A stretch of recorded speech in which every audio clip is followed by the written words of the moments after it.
Bismillahirrahmanirrahim. Assalamualaikum warahmatullahi wabarakatuh.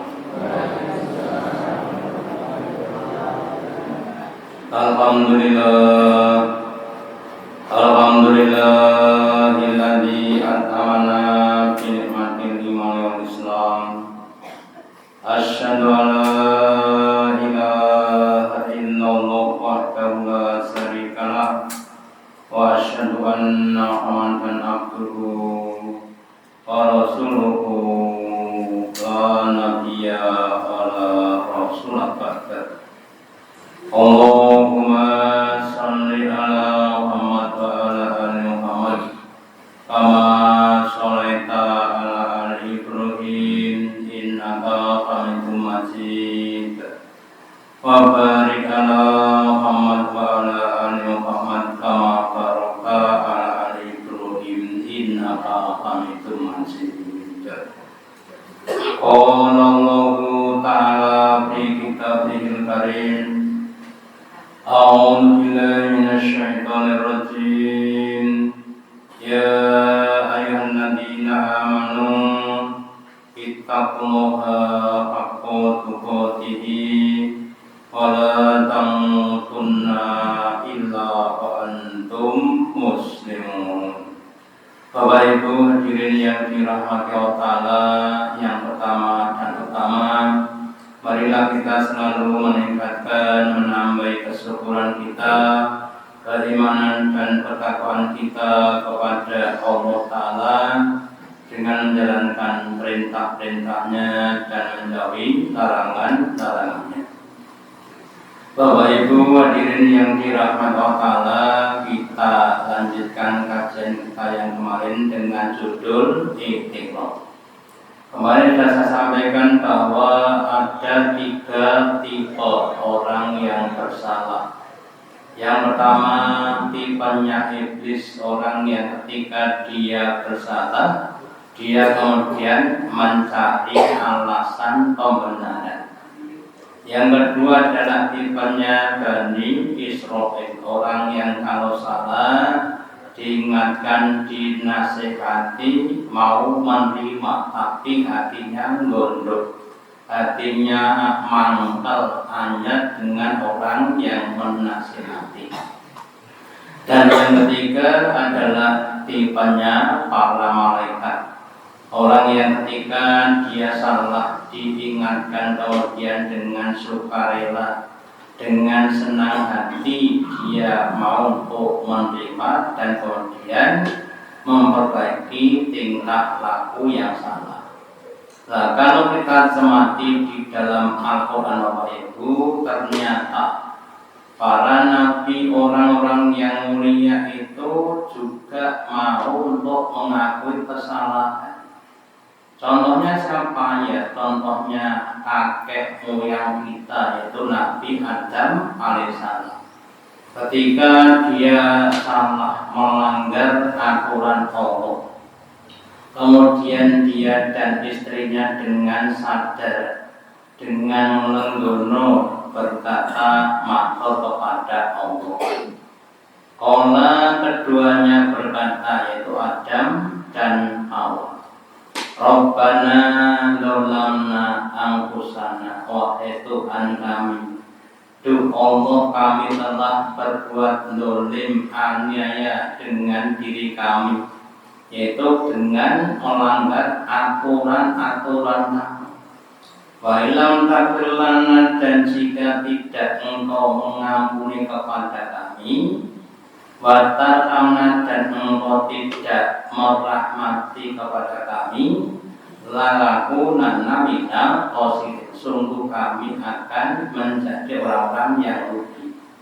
Jadi orang-orang yang tipenya malaikat itu kalau salah mengaku kesalahannya, kemudian dia tahu bahwa salah yang telah diperbuat itu tidak akan bisa hilang hapus kecuali diampuni Allah. Terus dia minta ampun kepada Allah, maka kita semua itu juga diperintahkan diajari Nabi untuk banyak-banyak istighfar. Kenapa? Karena kita adalah manusia biasa yang banyak salah dan dosa. Bahkan Nabi bersabda, man lazimal istighfaro ja'allahu lahu min kulli dzambin makhraja. Barang siapa yang melazimi istighfar pagi, siang, sore, malam istighfar, maka Allah akan berikan dari setiap masalah yang dihadapi diberikan makhraja, diberikan jalan keluar. Wa min kulli hammin farajan, dan Allah akan mengubah setiap kesedihannya diubah menjadi kegembiraan. Warzuqhu min haitsu la yahtasib, dan Allah akan memberikan rezeki dari arah yang tidak disangka-sangka. Itu bagi siapapun yang membiasakan diri dalam istighfar. Maka monggo kita semua termasuk saya harus banyak-banyak untuk beristighfar.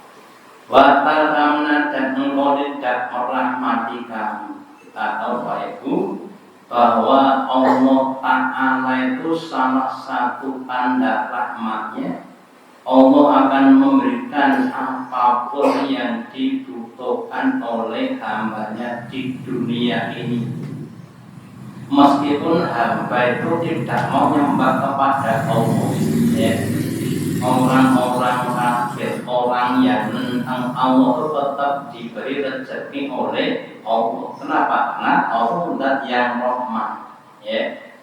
Nah, sehingga meskipun kita salah itu masih ada kemungkinan diberi rahmat Allah dengan rezeki-rezekinya. Nah, kalau manusia hidup di dunia dosanya tidak diampun Allah dan tidak diberi rahmat Allah, maka dia akan menjadi orang-orang yang rugi. Lah apa ruginya? Ya ruginya besok akan dimakan di dalam neraka dengan berbagai macam siksaan dan kehinaan, bahkan lebihnya dibanding dengan binatang. Ya. Kemudian tidak cuma Nabi Adam, juga Nabi Musa. Nabi Musa pernah salah. Apa salahnya? Salahnya memukul orang, Pak. Sakamplengan langsung paksa. Ya. Dingampleng orang sekali pukul langsung orangnya tewas. Gak pakai rumah sakit nih, langsung tewas, langsung kuburan. Masih ingat ketika dulu sering nonton wayang nih, namanya Petro tuh kalau sumber kuburan rumah sakit. Oh. Petro ya. Nah, ini Nabi Musa itu saat koplokan itu langsung mati yang dikubur. Faqala Musa inna qala rajula, dan Musa berkata ketika telah membunuh seseorang, Rabbi ini dolamtu nafsi, wahai Tuhanku wa ta'ala, sesungguhnya aku telah berbuat dolim, berbuat dosa kepada diriku. Jadi orang itu kalau berbuat dosa artinya dia mengaibi atau membuat kesusahan pada dirinya. Fa'firli, maka ampunilah aku ya Allah. Ya. Lah ketika Nabi Musa berdoa kepada untuk minta ampun,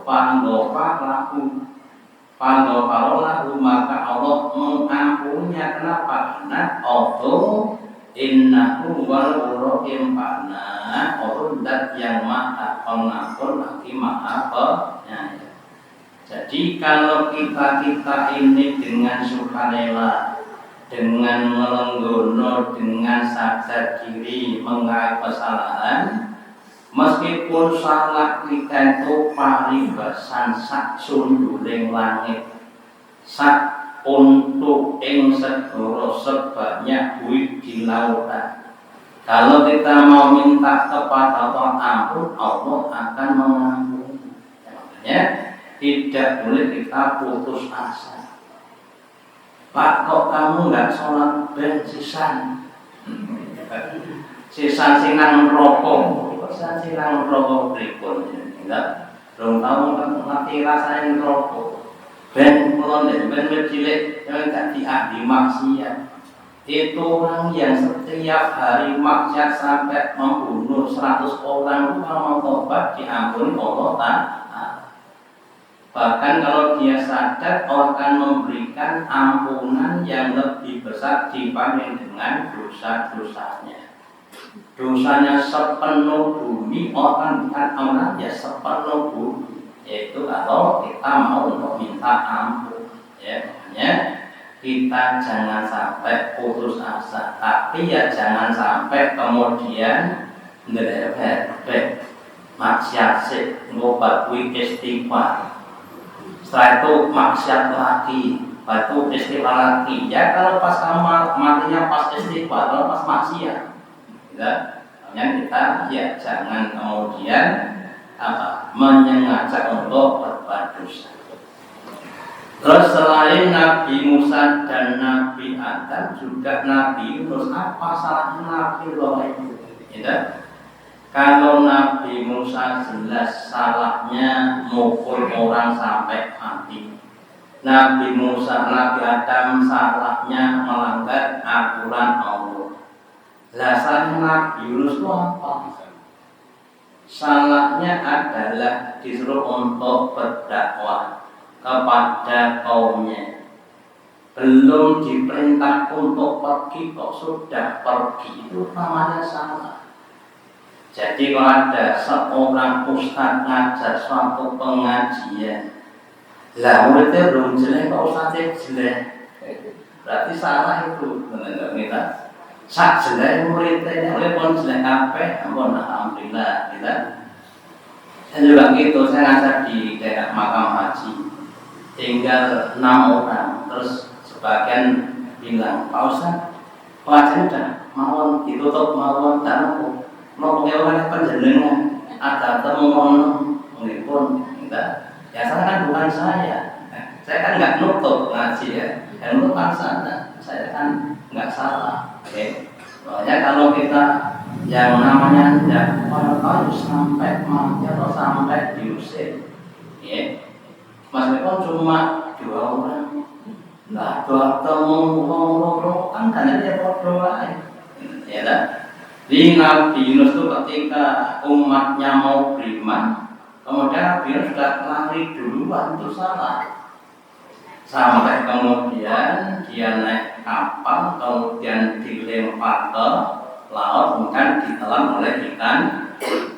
Terus di perut ikan itu bukan cuma 1 jam 2 jam, 40 hari Pak. Umpamanya sayangnya, yang di sini ya gelap, long dino ramalan 2 hari saja. Itu kira-kira bagaimana?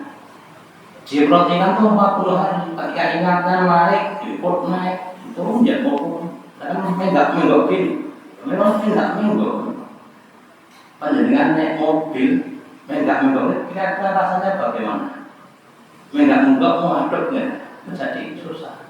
Ya, itu yang dicerita oleh Nabi Yunus. Tapi kemudian dia tidak putus asa. Di kegelapan perut ikan fanada bidulumati, maka Nabi Yunus berdoa kepada Allah di dalam kegelapan perut ikan, ikannya di dalam laut, ya di dalam air, airnya pada waktu malam. Kemudian dia menyanjung Allah, Allah la ilaha illa anta.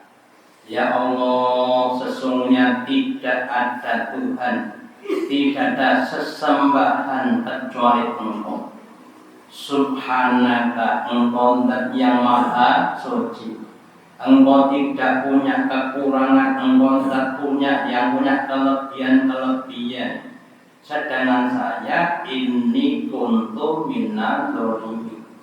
Engkau yang maha segala-galanya, sedangkan saya zat atau manusia makhluk yang lemah yang itu adab-adab minta ampun. Ya.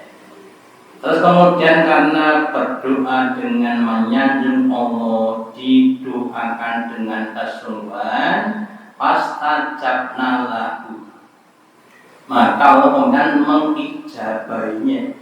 Terus dikeluarkan dari perut ikan, ikannya ke tepi dulu, di tepi langit, kemudian baru dikeluarkan. Kemudian panajana menanggomi, maka kau mengamkan dari kegelapan. Terus 40 hari di perut ikan nggak makan. Terus dikeluarkan itu kira-kira badannya terang dinas nopo lemas. Badannya tidak cuma lemes lemah, dilepet di pesisir itu di tepi pantai. Terus orang tumbuhkan pohon-pohon untuk ngiyup-ngiyupin Nabi Ustaz, itu namanya Nasrumin Nauko. Kemudian baru dia berjalan. Wa kalian nunjilun dan Allah melihat orang-orang yang beriman. Jadi yang namanya orang dakwah saja itu ada bisa salahnya. Nah kalau merasa ini jelas maling, jelas umuran dakwah kadang-kadang bisa salah. Bahkan orang ibadah, sholat itu bisa salah. Contohnya contoh Nabi Ibrahim sudah diperintah Allah untuk buat Ka'bah, sudah dibangun atas perintah Allah dengan Allah. Itu kemudian masih berdoa, Rabbana taqabbal minna innaka antas samiul alim. Ya Allah, terimalah amal kami ini. Kami membangun Ka'bah ini terima sebagai amal-amal kami. Waktu alaina dan bila tobat kepada kami seandainya dalam bikin Ka'bah ini ada kesalahan-kesalahannya. Dalam ini ada kurangnya. Saya mohon untuk dimaafkan.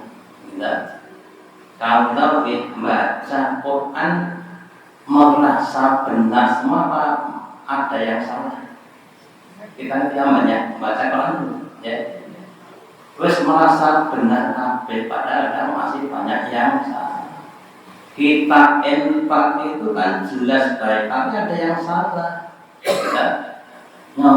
Bentang oleh itu kan salah Pak, ucapannya enggak baik, padahal sudah infak.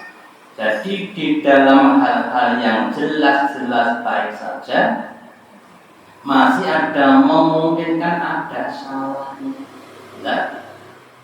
Bertanya kepada orang tua, ibunya digendong kemana-mana, terus ada sahabat tanya kepada Nabi, wahai Nabi, saya itu sudah berbakti kepada ibu saya sudah gendong ibu saya kemana-mana.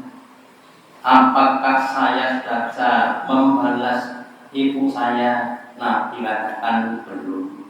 Loh, kenapa belum? Karena ketika ibu kamu menggendong kamu ketika masih kecil, ditimang-timang itu harapan ibu kamu supaya kamu hidup.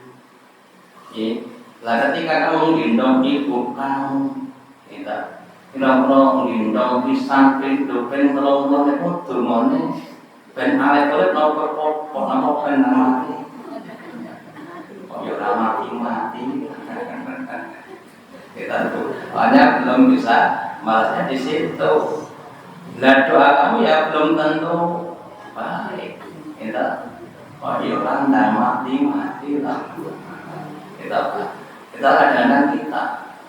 Nah, terus kemudian dari ini mari kita bawa ibu termasuk saya harus pandai-pandai untuk merasa salah. Bahkan orang yang punya tingkatan yang lebih tinggi itu nanti semakin tinggi tingkatannya, semakin sensitif dalam berbuat salah. Bahkan Nabi membedakan antara orang munafik dengan orang yang beriman. Orang beriman itu kalau berbuat salah seakan-akan tertimpa gunung, itulah tertimpa gunung dari gunung ya Pak, bukan lemari gunung ya, tertimpa gunung kan berat sekali. Sementara orang-orang munafik itu kalau salah seperti hidungnya ada lalat, kemudian dikenal merasa selesai ya.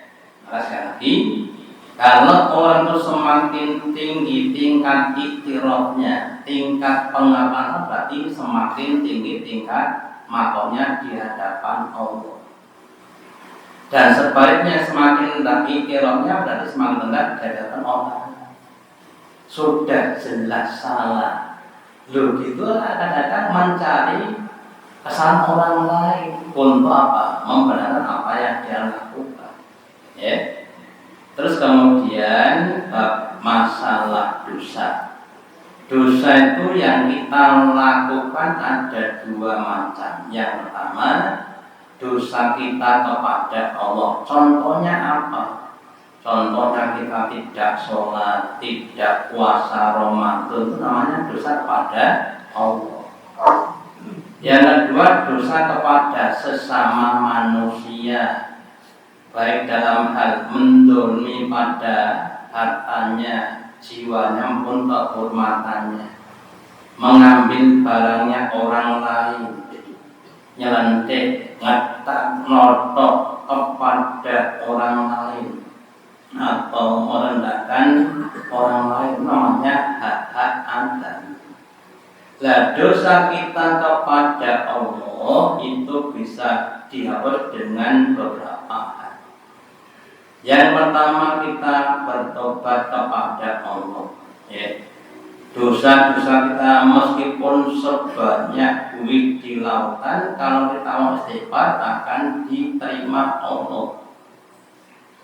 Di surat An-Zumar surat yang ke-39 ayat 53, Allah berfirman, "Qul katakanlah wahai hambaku, alladzina asrafu, orang-orang yang sudah melampaui batas ala anfusihim, atas diri mereka, la taqnatu mir rahmatillah, kamu jangan putus asa dari rahmatnya Allah. Inna wa yaghfiru dzunuba jami'an." Sesungguhnya Allah itu yang maha mengampun dosa semuanya. Jadi meskipun kita banyak dosa, depan belakang kanan kiri kita banyak dosa, tapi jangan putus asa dari rahmatnya Allah. Sebelum roh kita sampai ditenggorokan pintu tempat masih terbuka, sebelum matahari terbit dari arah barat, pintu tobat masih terbuka. Ya, jadi nggak usah putus asa. Allah dan yang maha mengampun segala dosa kita. Terus juga di surat An-Nisa ayat yang ke-110, wa may ya'mal su'an aw yadhlib nafsahu, barang siapa yang dia berbuat suatu keburukan atau dia mendolimi dirinya, tsumma yastaghfirullah, kemudian dia istighfar kepada Allah, minta ampun kepada Allah, yazidillah nurul iman, maka dia akan mendapati Allah tuh dan yang maha pengampun lagi maha penyayang. Jadi meskipun kita kadang-kadang yang namanya berbuat jelek itu kadang-kadang setiap saat, bahkan kadang nggak bisa dihitung saking banyaknya. Orang yang jualan tidak laku, kira-kira persangkaannya kepada Allah ini apik napa dak? Wong dodo ra payu kira-kira sangkane kepada Allah bagaimana? Terus dia jane ya piye to? Wis tak sholatin barang kok ora payu. Ya. orang nanam padi, orang nanam tanaman yang juga begitu. Apa orang yang sakit sudah berdoa, didoakan satu masjid, tapi kok juga mari-mari, maka harus banyak-banyak memahami bahwa sakit kita itu kadang-kadang diberikan Allah untuk tujuan memuliakan kita, menghapus dosa-dosa kita, melatih tingkat kesabaran kita, mengingatkan kita terhadap nikmat kesehatan, mendekatkan kepada saudara dan lain sebagainya. Sehingga kita harus banyak husnudon kepada orang. Nah, kalau kita masih punya rasa suudon, maka harus dibuat. Terus demikian juga yang namanya mata kan punya nafsu. Yang mana kalau nafsu itu dibetulkan maka akan menjadikan diri kita ini hina. Diri kita itu menjadi makhluk-makhluk yang dosa di hadapan Allah. Seperti Nabi Yusuf ketika digoda oleh seorang wanita yang cantik, ya jenenge wong lanang normal, wong itu ayu seneng wis biasa normal. Tapi kemudian tidak diperturutkan. Terus Nabi bersabda, man qala is astagfirullah alla wi la. Barang siapa yang berkata aku minta ampun kepada Allah dan yang tidak ada Tuhan selain Dia, Al-Hayyu Al-Qayyum, dan yang Maha Hidup dan berdiri sendiri, wa atubu ilaih, dan aku tobat kepadanya, ghufirallahu, maka akan diampun baginya, wa ingkana qad farra minal zati, meskipun dia lari dari medan perang. Jadi orang Islam itu kalau perang nggak boleh lari. Kalau lari dosa besar. Nah, meskipun dosa besar, kalau dia meminta ampun kepada Allah, itu akan diampun. Cuma dosa-dosa yang kecil. Makanya meminta ampun kepada Allah itu jangan sampai dibatasi. Kalau bisa ya sebanyak-banyaknya. Tidak cuma habis sholat, tapi ditambah untuk ketika kita sedang duduk-duduk termenung banyak istighfar. Ketika kita naik kendaraan monggo banyak istighfar dan lain sebagainya. Sehingga ketika kita itu banyak istighfar, maka Allah akan menjadikan kita hamba yang dekat dengan Tuhan. Terus kemudian ada tobat menjadikan menjadi bermartabat. Semakin banyak tobatnya, semakin bermartabat, semakin tinggi di hadapan Allah. Sebaliknya kalau nggak mau tobat, malah maaf saja, bosone Jawa itu dadi, bosone Jawa gaplek pringkilan, gitu nah. Wes sepo wes tuwa yo petakilan, gitu. Ora sadar, ora gelem mentobati diri, ya maka kemudian Allah yang tidak akan mau mengampuni pada dirinya. Jadi kita jangan sampai menjadi orang-orang yang dilaknat Allah gara-gara.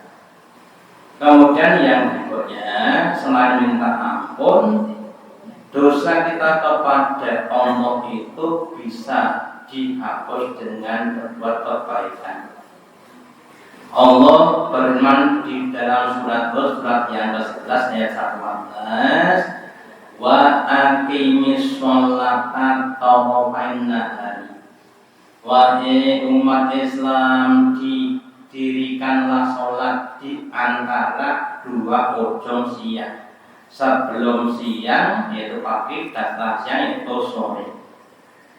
Wa dan di tengah malam. Ya, jadi sebelum turun sholat lima waktu. Inna hal yuhibna sayhat, sesungguhnya kebaikan-kebaikan entah sholat entah bikin lainnya itu akan menghapuskan dosa-dosa. Dari kalian yakin, dan itu adalah peringatan bagi orang yang mau diingat. Kalau kita ada istilah namanya utang piutang ini, kalau diibaratkan utang itu dosa, piutang itu berarti pahala. Si A punya utang kepada si B 1 juta, tapi punya utang 5 juta, berarti si A punya nilai lebih. Ya. Dan demikian juga dosa-dosa kita juga begitu. Kita banyak dosa, tapi kemudian ya kita ketika mau sholat kita berwudu. Wudu kita membasuh muka itu merontokkan dosa-dosa di muka kita. Kita membasuh kedua tangan juga begitu, merontokkan dosa-dosa di kedua tangan kita. Kita sholat, ya, mulai dari sholat yang wajib atau yang sunnah. Sholat duhur itu menghapus dosa nandur dengan subuh. Ya. Sholat maghrib itu menghapuskan dosa-dosa sejak asar sampai maghrib dan seterusnya. Sholat Jumat sekarang ini menghapus dosa kita dari Jumat sekarang sampai Jumat yang kemarin, bahkan tambah 3 hari dan seterusnya. Ya, untuk penghapusan dosa. Atau mungkin kalau kita pernah sholat puasa Arafah tanggal ini, puasa Arafah tanggal 9 Zulhijjah, itu pahalanya dapat menghapus dosa 2 tahun, setahun yang akan datang. Terus nanti pada bulan Muharram ada tanggal 10 Muharram, ya, puasa sunnah, ya, panggilannya menghapus dosa 1 tahun. Jadi moga kita semuanya berusaha untuk menghapus dosa-dosa kita dengan banyak kita berbuat kebaikan. Terus dalam hadisnya Nabi bersabda, ittaqillaha haitsu ma kunta. Wahai hambaku, wahai umat Islam, takwalah kalian kepada Allah di mana saja kalian berada. Tidak cuma di masjid, tapi juga di rumah, di pasar, di terminal, di tempat mana saja. Meskipun kadang tetap berbuat salah. Nah, kalau kalian berbuat salah di pasar, di rumah, wa'at bilisana hasanata tampuha, maka ikutilah keburukan tadi dengan kebaikan. Kita jualan, kemudian ada orang yang minta dikasih tapi dengan kata-kata yang kurang baik, yaitu kemudian kita istighfar. Kemudian bahwa ingin nasab diberikan, maka kamu akhlakilah, berkelah kepada orang lain dengan akhlak yang baik, ya. Supaya memberikan manfaat atau pahala, ya. Assalamualaikum, waalaikumsalam, ya. Yang berikan salam dapat pahala, yang kemudian juga dapat pahala. Jangan sampai, ya, orang disapa Assalamualaikum rasa salam, ya, dan dengan yang lainnya, ya, kadang seperti itu. Lah makanya dengan kita berakhlak yang baik, insya Allah perbuatan kita, ucapan kita akan banyak bernilai ibadah sehingga bisa meningkatkan maqam kita di hadapan Allah. Sebaliknya kalau akhlak yang mazmumah, akhlak yang tercela, dengan siapa saja memberikan dampak negatif, maka akan banyak dosa. Kalau tonggone ngarepan ora cocok mergo masalah gelas, sing mburi ora cocok mergo masalah pitik. Tonggone sing sebelah kanan bab masalah anak dan sebagainya. Tonggone ra cocok, koncone ra cocok. Gitu. Nah, cocok karo kok karo singa bae. Tapi menungso karo ora cocok ngapunten. Ini memang temannya setan. Makanya dengan kita banyak-banyak berbuat kebaikan, insya Allah dosa kita akan dihapus. Terakhir, dosa kita kepada Allah itu dapat dihapus dengan adanya denda. Utamanya pada dosa-dosa tertentu. Contoh apa? Contohnya orang yang bersumpah terus dilanggar, maka nanti kifarotnya atau dendanya adalah puasa 3 hari. Ya. Kalau nggak mau puasa, ya bisa juga untuk kita memerdekakan budak, ya, itu untuk yang melanggar sumpah. Nah, bagi yang maaf saja membunuh orang, ya dibunuh atau dikenakan denda 100 otak dan sebagainya. Jadi hari ini saya simpulkan. Yang pertama, mari kita teladani para nabi dan rasul dalam rangka mengakui dosa-dosa. Yang kedua, dosa kepada Allah dapat kita hapuskan dengan yang pertama istighfar, yang kedua berbuat kebaikan, dan yang ketiga membayar denda. Dan insyaallah nanti kita lanjut pada kesempatan yang datang. Semoga ada manfaatnya. Allahumma taqabbal minna innaka antas samiul alim wa tub alaina innaka antat tawwabur. Kita akhiri dengan doa majlis subhanallahu wa bihamdika asyhadu an la ilaha illa anta astaghfiruka wa atubu ilaik. Wassalamualaikum warahmatullahi wabarakatuh.